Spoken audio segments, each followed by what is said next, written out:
The following is a presentation of KSL Sports.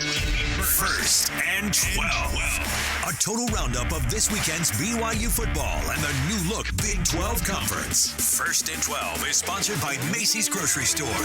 Your hosts are Mitch Harper and Alex Kirry on KSL News Radio and the KSL Sports Zone.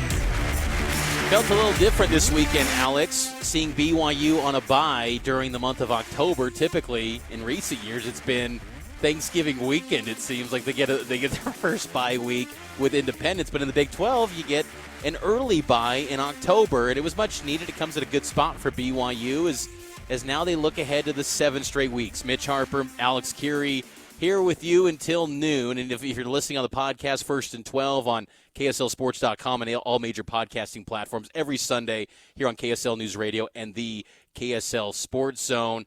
How do you feel about this BYU football team? Expectations for the next 7 games on this schedule? This is where it feels like the meat of BYU's Big 12 schedule is on deck for the Cougs. Yeah, it's a lot. I mean, when you look at it, the next 7 games, I do think it's funny when you do chat with people now, Mitch, who go, well, look, they can go 5-2, and you go, all right, settle down.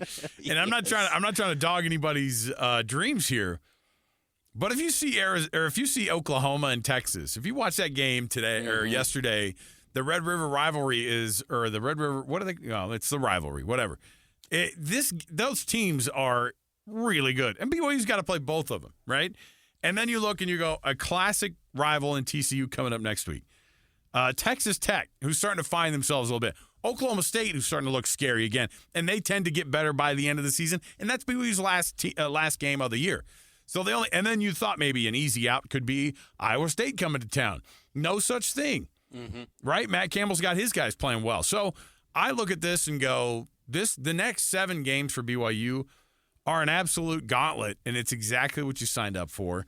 And you should be excited about it. Here's what Kalani Sitake said about the bye week and what they were looking forward to and kind of getting right as a team and what they can do to kind of get rested up a little bit for the rest of that insane and ridiculous schedule the rest of the way out. One thing that I'm really, really excited about, and from watching the entire season, really proud of our guys, our players, our team, for the fight that they have in them. I love the physical part of the game, the aggressiveness. I also like that we knew going into this season was going to be kind of a battle every week, and especially when we get into conference, and that's kind of been proven. We've been through the transition before. A lot of guys on our staff of going from a G5, or in our case, an independent into a power program, a power conference like the Big 12, and so we knew that there was going to be there's going to be some things about that were unique, and we knew that having the battle, being committed to the physical part of the game, and being committed to getting depth at every position.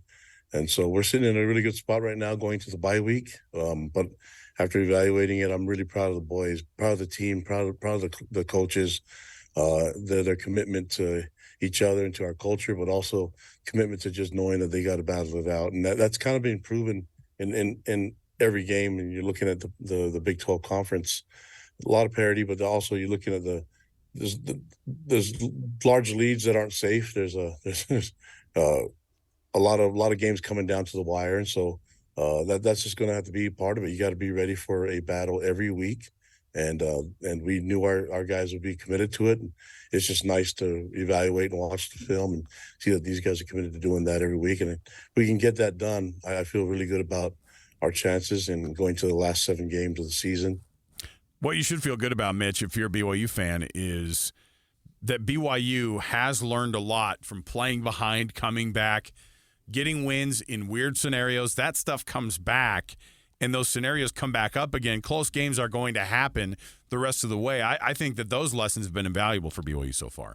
Definitely, and I think it also helps that they've got talent to get better, a lot better. And, every single week it seems like Kalani Sitake in the post-game podium, man, we wish we could get a little bit more perfect in this area. Every single week he's talking about, wanting a perfect game. Kalani was asked, what's it going to take to get a perfect game? This was him on what it's going to take to get to that level.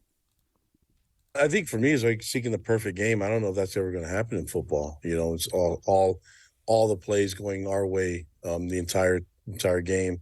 I like to see it. That's what we're striving for. But, the commitment to doing that is one thing. It's not just in the game. It's what you're doing during the week. Are you committed to your nutrition, to the advantages that you can find any which way? Are you trying to find the ways to be focused and just trying to get better at every practice, every rep? And so that's we have guys that are improving in football and their football IQ, and even in our system, that aren't getting reps. And you can see it when they have an opportunity to play. And so when guys aren't able to go, we had young guys step up and fill in really nicely, and that's a lot of different positions. And right now we don't have to call on a bunch of guys, but we know that we can if needed. And as we look to the practices this week, is kind of maybe test our guys and see how far they've come in the last 5 weeks. We know what they did in fall camp, and maybe there could be some really interesting battles for competition, for playing time throughout this week. Now that guys are battling the injury part and they're trying to get to 100%, there's guys that are at 100%, and maybe they lacked a little bit of experience or maybe knowledge of the system, of the scheme. And now we're at the point where there's not a lot of newcomers. Everybody kind of knows a little bit more about what we're trying to do in all three phases. And now let's see what we can do with the competition now. It's interesting, too, Mitch, as you look at what the rest of the competition is, and then also the guys that you kind of would have expected to have heard their name a lot, right? But think about how different our expectations have become for guys like Aiden Robbins at this point, right, compared to what we thought at the beginning of the year. Or even a name like Cody Epps. Now, I think Cody Epps is a name that people are hoping to hear a lot from in the next 7 games for BYU. But I will say, who knows? Everything starts to take shape in a different way. I don't know what injuries are going to play in that side of things, Mitch, but certainly there are guys that you haven't heard from. But as you said, the talent is there, and so far the depth has also kind of been there as well. It's the deepest team Kalani's had since he took over as head coach in 2016, and I think it's shown that. And I thought the aggressive approach that this staff, highlighted by the addition of Jay Hill as defensive coordinator, they were, they've done a nice job in assembling options, because you typically, by BYU standards to this point, it's a banged up group, and they're just kind of withering away, and fans are losing interest because then it becomes the dogs of the schedule. Well, now it's not. I mean, it's kind of been fun to see BYU have a slow build up instead of this triumphant September where everyone's just thrilled and there's these highs of highs like last year when they beat Baylor. Now it's time to actually peak maybe in October or November. That's been something that's a new dynamic for BYU that they haven't experienced in a long time, and that's a challenge for them with this Big 12 schedule. And when you look at the league right now, Alex, I mean, we're talking about every single week here on First and 12. There are so many things where we feel like, okay, this is going to happen, and then the outcome is just a complete 180, and it turns itself on its head where you go, like, why can't BYU maybe be a top 5 team in this league? I know it sounds crazy to say. Look, just saying it makes me kind of feel a little. What do women say about their husbands on TikTok? An ick. It's my ick. Like I kind of feel icky just saying it. But hey, maybe there's an opportunity, because this league just seems like no one wants to take claim of being the teams after Texas and Oklahoma. Yeah, it's boo-hoo. The conference is, there's parity, and it's comparable in terms of talent. I mean, if that's the complaint people are going to have, then whatever. You know what I mean? Like I do not care for the people who go, no, you're supposed to have a couple of really good teams, some people in the middle, then very, very bottom feeders. But don't mess that up. But right now, it's getting all messed up, and who cares? Like, I love it. What do you want? Like, I mean, honestly, at the end, if it's Texas and Oklahoma in the championship game, that's something we'll talk about in the next segment here. If they end up meeting up again, boo-hoo.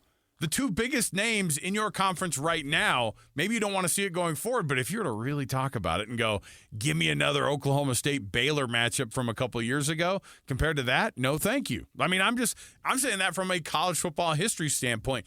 And if you're and really, in a way, kind of send those guys off and be like, somebody else has got to be the next person up.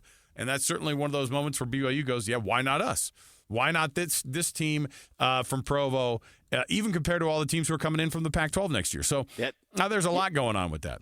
That's the challenge in front of them, and we'll talk more about what's going to be the power rankings a little bit ahead. But next we got to get to that Texas-Oklahoma game. Red River was epic, Alex. We'll hit on that, and if we're going to maybe see that as a part 2 in the Big 12 championship down the road. We'll look at that. Texas and Oklahoma, our Big 12 featured game next. It's 1st and 12 here on KSL News Radio and the KSL Sports Zone.